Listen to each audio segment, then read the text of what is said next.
Mike. I'm still here in Manhattan. I'm leaving tonight. I'm actually going to go over to New Jersey, see a friend for the weekend, and then fly back to Atlanta on Sunday. But two things happened today. One, the U.S. Consumer Product Agency basically says if you have a Galaxy Note 7, shut it off. Don't use it. This is mine right here. Mine's still turned on, so don't tell them.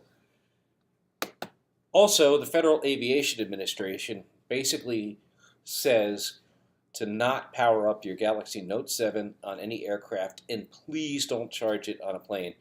This follows the Australian action, just I think yesterday, where Qantas, Virgin, and I can't remember the third airline, but a third airline in Australia had basically says don't use your Note 7 on a plane. So there we are. The official word is don't use this. Return it to the store or shut it off and wait for a trade-in, which is inconvenient if it's your only phone. Fortunately, I still got my work phone. But what are you going to do? It is what it is, right?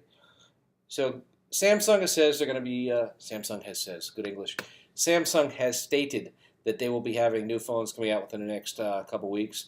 T-Mobile's told me within another. So let's put this in perspective. It's a percentage of the smartphones that are having this problem. And all I can tell you is, if it's yours, I don't know. Do you feel lucky, right? As for me, I don't really want to give up the Note 7, so I don't want to trade it for another model. So I'm going to take my chances, hold on to it.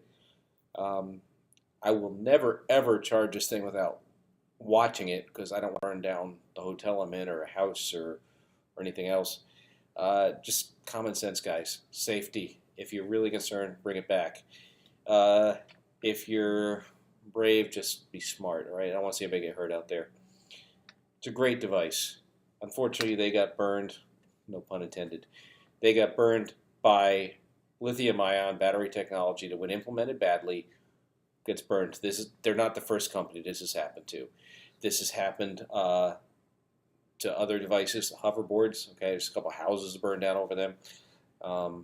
It's happened to car companies. Remember, Fisker had a problem. They had to do a recall and fix all their cars. It happened to Boeing. Their 787 airline had the same problem, and they had to spend all the planes so they could fix the battery cell technology. Not the first. It's not going to be the last. Samsung is scrambling to do what they can with it, and they'll fix it. You gotta have a little patience, and don't go yell at your carriers. Don't go yell at Samsung. They're trying. It's one of those things, right? It's your carrier absolutely had nothing to do with it, so don't go complaining to them, please. But that's what it is. So can't wait to get mine. Oh, one more thing. Samsung's come out and said all the boxes for the replacement phones are going to have an S mark, a blue S. So can you call it the 7S? Anyway. And they're going to put out a database with IMEI numbers on it. Typically, these phones have a sticker on the back with the IMEI number. I peeled it off because it's ugly. But you can still go into the operating system and look. So if anybody ever has to question what's a good device, what's a bad device, there'll be that database you can look it up in. And that's it. So I'm going to go back. I got to get some dinner. I got to get to Jersey. It's running late. As far as me giving up my Note 7 for my cold, dead hands. Anyway, take care, guys.